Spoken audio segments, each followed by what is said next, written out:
السلام عليكم. الكلام ده لازم يتقال من غير تجميل. الاهلي اليومين دول مش مشكلته خساره ولا تعادل، مشكلته ان اللي مشي تقيل واللي جه لسه خفيف. احنا ما بنظلمش حد ولا بنحكم من اول لمسه، بس الاهلي عمره ما بيتقاس بالنيه، الاهلي بيتقاس بالتاثير.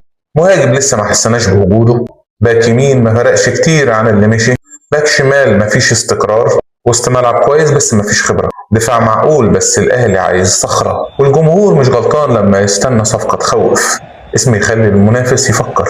لاعب اول ما ينزل تحس ان في حاجه اتغيرت. الاهلي ما جابش صفقات فاشله، بس الحقيقه انه لسه ما جابش صفقه تقول دي بتاعه الاهلي.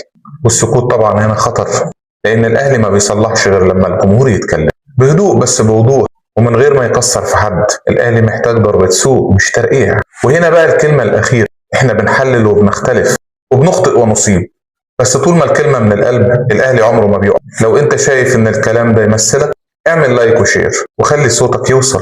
ولو حابب تسمع كورة من غير تزويق ومن غير مصلحة، تابع الكورة مع شاذلي. كورة على حقيقتها زي ما الجمهور بيحبها، وزي طبعا ما الأهلي يستاهلها.